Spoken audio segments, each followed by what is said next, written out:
कहानी जनतंत्र के इस विशेष एपिसोड में आप सबों का हार्दिक स्वागत है। मैं रोशन शर्मा द डेमोक्रेटिक मिरर पे आप तमाम दर्शकों का वंदन करता हूँ, अभिवादन करता हूँ। आज का हमारा विषय है, आप देख सकते हैं पृष्ठभूमि में गांधी जी है, आगे डंडा लिए हुए खड़े हैं और उनके पीछे 11 कुल मिलाकर 11 गांधी जी और 11 लोगों की मूर्ति बनाई गई है। और इस जगह जहां हम नई दिल्ली लुटियंस की दिल्ली पे खड़े हैं, यह नई दिल्ली के सरदार पटेल एवं मदर टेरेसा क्रिसेंट के बीच का जो टी पॉइंट है वहां अवस्थित इलाका है। और ये जो 11 मूर्तियां हैं, यह प्रतीकात्मक रूप से गांधी जी के ऐतिहासिक सविनय अवज्ञा आंदोलन, जिसे हम दांडी मार्च के नाम से जानते हैं, और उसी को हम नमक तोड़ो कानून के नाम से जानते हैं, उस वह मार्च जो 12 मार्च 1930 से लेकर 6 अप्रैल 1930 तक अर्थात 24 दिनों के मध्य गांधी जी द्वारा उनके गुजरात के साबरमती आश्रम से लेकर गुजरात के ही नवसारी जिला के दांडी नामक स्थान तक संपन्न हुई थी। इस दौरान कुल 241 माइल्स 338 किलोमीटर की यात्रा की गई थी। यात्रा में कुल 24 दिन लगे थे और गांधी जी के साथ गांधी प्लस 78 अर्थात कुल 79 लोगों ने साबरमती से यह भागीरथ यात्रा शुरू की थी। कालांतर में उसी यात्रा की अवधि में मार्ग में 2 और लोग साथ चले और गांधी जी प्लस 80 अर्थात 81 लोगों ने उस विहंगम यात्रा के मार्फत से दुनिया को संदेश दिया कि यह अंग्रेजी हुकूमत कितनी भी तानाशाह क्यों नहीं हो, उसके उत्तरी गोलार्ध से लेकर दक्षिणी गोलार्ध तक शासन क्यों ना हो, उसके शासन के अंतर्गत सूर्यास्त क्यों नहीं होता हो, लेकिन हम अपने सत्य अहिंसा के बुनियाद पे, हम सबने अवज्ञा के कसौटी पे खड़े उतरते हुए दुनिया की सबसे बड़ी औपनिवेशिक शक्ति को झुकने के लिए मजबूर कर सकते हैं। इसके साक्षात और जीवंत प्रतिमान गांधी है, जिन्होंने दांडी पहुंचकर खुलेआम अपने हाथों से समुद्र के बीचों बीच जाकर एक मुट्ठी नमक निकाला था समुद्र के किनारे से। और कालांतर में यह नमक सत्याग्रह भारतवर्ष के लोगों को भारतीय राष्ट्रवाद को गोलबंद करने के लिए, उन्हें एकाकार करने के लिए, उनके अंदर आइडिया ऑफ इंडिया के विचार का प्रस्फुटन करने के लिए एक गोलबंदी का काम करता है, एक मजबूती का काम करता है। कहते हैं ना कि किसी भी जंजीर की मजबूती का आधार उसकी सबसे कमजोर कड़ी होती है। उसी प्रकार गांधी जी ने अपने भारतीय स्वतंत्रता आंदोलन के प्रतिमान के दौरान यह समझ लिया था कि इस देश की आम या जनमानस सड़कों पे आजादी के लिए वैचारिक रूप से, मानवीय रूप से, शारीरिक रूप से तब तक नहीं आएंगी जब तक उन्हें अनुभूति न हो जाए कि इस देश की आजादी में नमक जैसे कानून के मसले पे, जो हमारे दिन प्रतिदिन के भोजन का एक महत्वपूर्ण अवयव है, उसका सरोकार जब तक आम आदमी अंतिम व्यक्ति तक नहीं पहुंचेगा, तब तक राष्ट्रीय स्वतंत्रता आंदोलन एक तरह से व्हाइट एलिफेंट की तरह गांधी माना करते थे। बहरहाल दांडी यात्रा का लाक्षणिक अर्थ यह था, उस समय यहाँ पर मैं सबने अवज्ञा आंदोलन या फिर सिविल डिसओबीडियंस कानून की आधारशिला में बना दूं। अमेरिका का दार्शनिक हुआ करता था पीजे प्रूडो और हेनरी डेविड थोरो ने अमेरिका में अमेरिकी गुलामी के दिनों में सिविल डिसओबीडियंस को सबसे पहले प्रस्फुटन किया था। और कहते हैं कि एक बार हेनरी डेविड थोरो जेल में बंद थे और वहां उनका कोई पड़ोसी अपने किसी रिश्तेदार से मिलने गया, और जैसे ही उसने जेल में देखा कि यहाँ तो हेनरी डेविड थोरो है, महान व्यक्ति हैं, तो उसने पूछा, थोरो आप जेल में कैसे, आप यहाँ कैसे? जानते हैं थोरो ने क्या जवाब दिया? आश्चर्य यह नहीं है कि जब देश गुलामी की जब इबादत में हो, गुलामी की जंजीर में जकड़ा हुआ हो, मानसिक गुलामी हो चाहे गोरे और काले की गुलामी हो, तो जब अमेरिका गुलामी के दौर से गुजर रहा है, उस समय यह आश्चर्य नहीं है कि मैं जेल में कैसे हूं, विडंबना यह है कि आप जेल के बाहर क्या कर रहे हैं।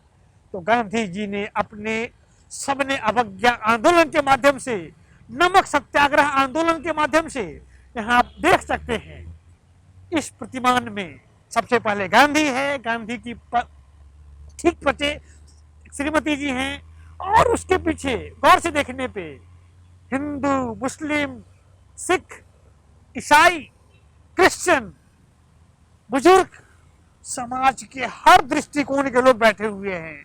यहाँ तक कि सबसे अंत वाले फोटो पे देखेंगे तो दो युवा हैं, दो नैनीहाल हैं जो अपनी यात्रा के दौरान थक चुके हैं।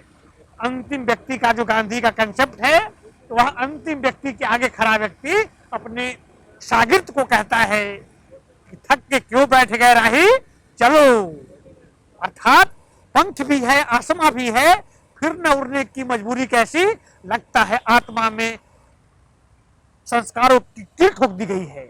अर्थात अपने इस विहंगम प्रयास के माध्यम से गांधी ने यह लाक्षणिक रूप से दर्शाने का प्रयास किया है कि इस देश में सबका स्थान है। भारत माता के हम सब जो सुपुत्र हैं, उसमें तमाम जातियां हैं। कहते हैं ना, सबको सन्मत दे भगवान, गांधी जी क्या प्रिय मंत्र ही था। उसी प्रकार यह 11 फोटो सिर्फ दांडी यात्रा के 78, 79, 80, 81 लोगों का को नहीं प्रदर्शित करता है, अपितु देश की राजधानी दिल्ली के हट स्थल पे बनाया गया यह आवरण इस बात का संकेत है कि वह महान भारत की जो 135 करोड़ की आबादी है, जो जनमानस है, जो मानव संसाधन है, उसके प्रतिबिंबित करते हुए इस 11 मूर्ति से एक संदेश देने का प्रयास किया गया है कि आप जहां रहे, हमें अपना भाईचारा, हमें अपना बंधुत्व, हमें अपना फ्रेटर्निटी कभी नहीं छोड़ना है। कहते हैं ना, किसी भी देश, किसी भी काल में मानव के अस्तित्व का आधार होता है स्वतंत्रता, समानता, न्याय, भाईचारा, और इन चारों का बखूबी चित्रण हमारे संविधान निर्माताओं ने भारत के संविधान में, जो विहंगम संविधान बनाया गया है, उसके अधीन दर्शाने का प्रयास किया है। और उस संविधान का टॉर्च बियरर, उस संविधान का मानस पुत्र, उस संविधान का मैस्कॉट हमारे सामने खड़ा है, जिसने वसूलों पे आने के बाद अपनी डिग्री को, अपने पाश्चात्य वेशभूषा को त्याग दिया। एक क्षण नहीं लगा त्यागने में। शायद यही कारण है कि गांधी का इकबाल इस देश के जनमानस में ऐसा बोला कि तत्कालीन समय के तमाम साहित्यकार, तमाम दार्शनिक, तमाम राजनेता के लिए कोई अध्ययन का विषय था, कोई एक मिरेकल था। बहुत लोग के लिए मिराज था, मरीज का था, तो उसका नाम था गांधी। अर्थात आज हमारे इस विशेष एपिसोड का उद्देश्य है, द डेमोक्रेटिक मिरर के इस विशेष एपिसोड का उद्देश्य है कि आज जो देश में स्वतंत्रता पे, समानता पे, अभिव्यक्ति की स्वतंत्रता पे, भाईचारा पे जो प्रहार किया जा रहा है, जनमानस कहीं न कहीं अपने आप को क्षुब्ध पा रहा है, कहीं न कहीं अपने आप को वह आक्रोशित पा रहा है। उस समय गांधी का यही मैसेज कि साथ चलो, एकला चलो, थक जाने के बाद हाथ पकड़ लो, हिंदू हो, मुसलमान हो, सिख हो, ईसाई हो, सबसे पहले आप मानववादी हो। तो गांधी का यह चित्र, यह 11 मूर्ति देश दुनिया के लोगों को मानवता का संदेश देता है। स्वामी विवेकानंद ने भी लिखा है कि मैं उस ईश्वर की सेवा करता हूं जिसे अज्ञानी लोग मनुष्य कहते हैं। अर्थात सबसे बड़ा दार्शनिक, सबसे बड़ा गिफ्टेड अगर कोई है तो वह मानव है। मानव को मानव से जोड़ने का जो प्रयास गांधी ने किया है, जिसका चित्रण इस देख सकते हैं इस इबारत में। और इसका मतलब था गांधी यहाँ हमें संदेश दे रहे थे, युग कैसा भी हो, शासन कैसा भी हो, शासन का स्वरूप कैसा भी हो, लेकिन हमारा जो तासीर है, हमारा जो इकबाल है, हमारा जो इस्तकबाल है, हमारे स्वतंत्रता सेनानियों ने, पंडित जवाहरलाल नेहरू ने नियति के साथ जो साक्षात्कार किया था, उसकी इबादत को कमजोर नहीं होने देना है। मैं प्रायः जिक्र करता हूँ, फ्रांस का शासक चार्ल्स डी गॉल के खिलाफ फ्रांस में युवाओं ने आंदोलन छेड़ दिया। चार्ल्स डी गॉल अपना इस्तीफा लेकर छात्र नेताओं के समक्ष पहुंचते हैं। जानते हैं छात्रों ने क्या जवाब दिया? यह 1968 की बात है कि आपका इस्तीफा लेकर क्या होगा, आप जाएंगे तो कोई आप ही की जैसा आएगा, सांपनाथ जाएगा तो नागनाथ आएगा। चार्ल्स डी गॉल पूछते हैं कि क्या चाहते हो आप लोग? बच्चे समेत स्वर में कहते हैं, लौटा दो मेरे बीते हुए दिन, वे दिन जो हमारे पुरखों ने 1789 में इक्वलिटी, लिबर्टी और फ्रेटर्निटी का जो संस्कार हमें दिया था, जो विरासत हमें सौंपी थी, वह लौटा देने के दिन है। तो इस वीडियो के माध्यम से हम यह अनुनय करते हैं कि हमारे भारतवर्ष का जो संविधान है, गांधी ने जिसका सपना देखा था, जिसका ड्राफ्ट देखा था, हमारा जो संविधानवाद है, हमारा जो इक्वलिटी, लिबर्टी, फ्रेटर्निटी है, उसको हमें फिर से लौटा देने की जरूरत है, ताकि कहते हैं ना, हम पंछी उन्मुक्त गगन के पिंजरा बंद न रह पाएंगे 32 लाख वर्ग किलोमीटर में फैले इस विहंगम भारतवर्ष के 135 करोड़ लोगों को उनकी इच्छा के अनुसार, उनके मनुष्यत्व की अधिकार के साथ जीने दिया जाए। अगर आप समस्या नहीं है, अगर आप समाधान नहीं है, तो समस्या है। इन्हीं शब्दों के साथ आज की इसी विशेष एपिसोड के लिए आप लोगों का हार्दिक धन्यवाद। नमस्कार।